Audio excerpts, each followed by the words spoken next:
Apa? Pertama tadi hablum minallah hablum. Kedua apa? Dua hubungan tadi dibangun di asas dua prinsip dasar.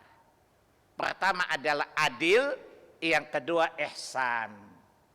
Ya kalau adil, ya yang proporsional kan? Adil itu kan tidak harus sama rata kan? Buktinya ibu-ibu bagiannya satu, bapak-bapak dua kan? Itu proporsional kan? Ya masa beri uang jajan anak mahasiswa sama SD sama kan? Gak mungkin kan?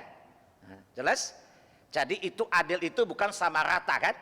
Adil itu proporsional sesuai dengan porsinya masing-masing kan? Masa porsi hamba sama dengan porsinya Allah, yang nggak mungkin, nggak adil dong. Ya, kalau pakai prinsip surat 4 ayat 78 tadi, apa?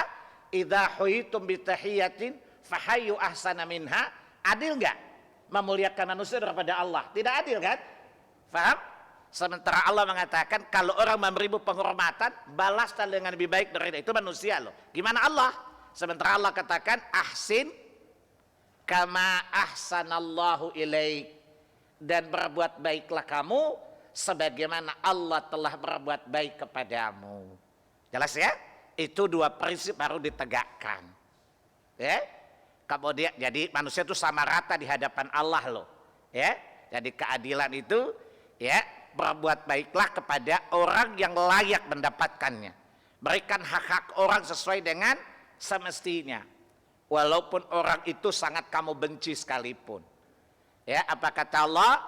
Wala yajrimannakum syana'anu qaumin alla ta'dilu. I'dilu huwa aqrabu littaqwa. Salah satu hal yang membuat kita tidak berlaku adil kan dua keadaan. Pertama kepada orang yang kita cintai. Yang kedua kepada orang yang kita benci. Contoh, ibu-ibu kalau cinta suami, biarpun suami punya cacat terang-terang dibela bukan? Betul bu? Bucin namanya. Ya, bucin tuh ibu-ibu cinta gitu loh. Ibu-ibu yang budak cinta bu ya, tahu bucin nggak bu? Tahu ibu-ibu gaul.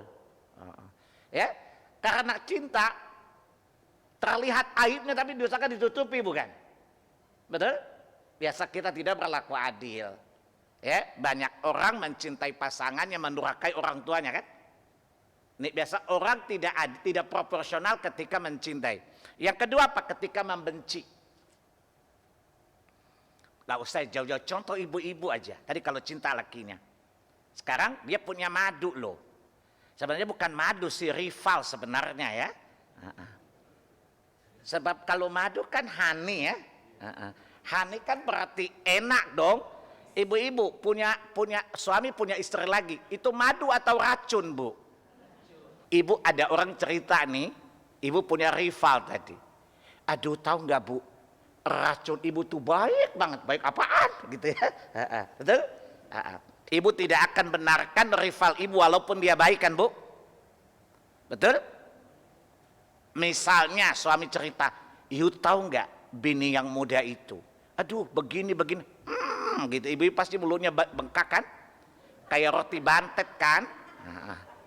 Ibu tidak akan menerima kebenaran itu karena ibu apa? Nggak usah cerita, sakit tahu gitu ya. Sakitnya di sini atau di sana bu?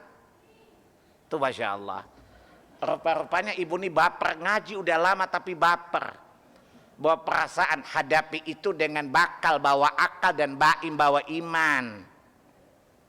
Kalau ditanya ibu suaminya nikah lagi ya nggak masalah, emang sudah sunnatullah laki-laki untuk 4. Itu cerdas jawabannya.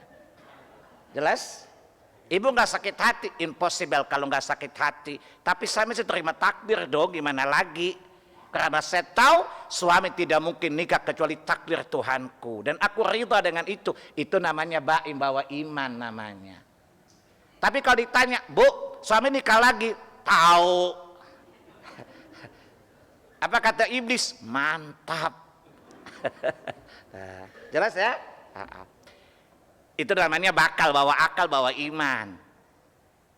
Kalau suami datang minta izin nih, Neng, abang teh mau nikah lagi. Neng teh kan rajin ngaji sunnah di asalam. Nuhun atuh Kang. Kumaha? Akang teh mau minta izin, mau nikah lagi. Tanya sama si Akang, dasarnya tenau nikah lagi. Kan di Quran.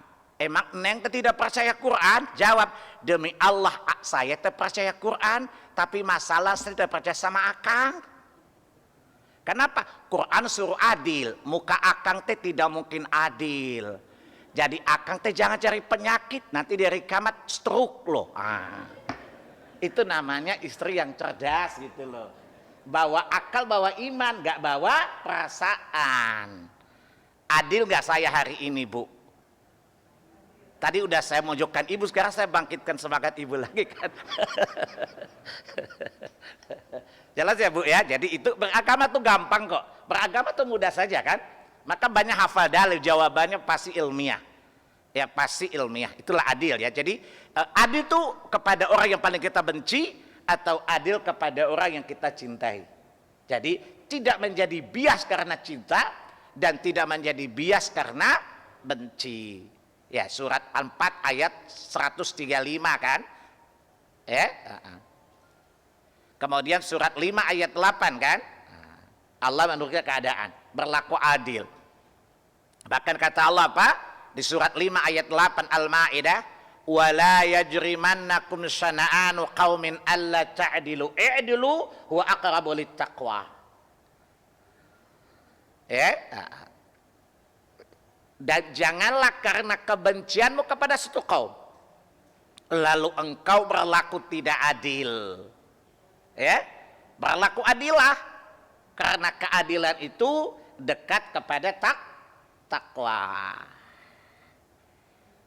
Ya, adil itu dekat kepada takwa, dan orang Islam tidak boleh ikut-ikutan. Ya, bahwa ingat bahwa keadilan itu adalah prinsip dari risalah para nabi. Jadi nggak mungkin Islam itu nggak adil.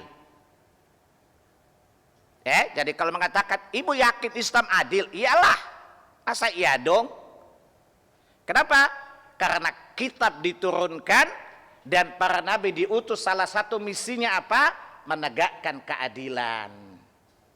Surat 57 ayat 25 Al-Hadid, laqad arsalna rusulana bil bayyinati wa anzalna ma'ahumul kitaba liyaquman nasu bil qist. Sungguh telah kami utus rasul-rasul kami dengan bayyinah, dengan bukti-bukti kenabian, kerasulan mereka. Wa anzalna ma'ahum, dan kami turunkan bersama Alkitab, liyaquman nasu bil qist, agar manusia dapat menegakkan keadilan. Jadi keadilan itu adalah identik dengan risalah. Jadi tidak mungkin Allah bilang kitab diturunkan untuk keadilan sementara kitabnya nggak adil, kan nggak mungkin. Begitu juga di surat 10 ya, surat Yunus ayat yang ke-47.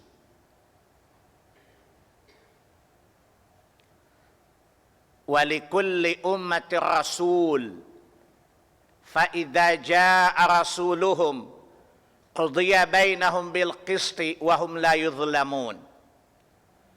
Walikulli ummati rasul, kata Allah, dan tiap-tiap umat kami utus kepada mereka seorang rasul. Fa idza jaa rasuluhum, manakala datang kepada mereka rasul mereka, qudiya bainahum bil qisti, maka rasul itu memutuskan di antara mereka dengan adil. Wahum la yuzlamun, dan mereka umat itu tidak dizalimi sedikit pun.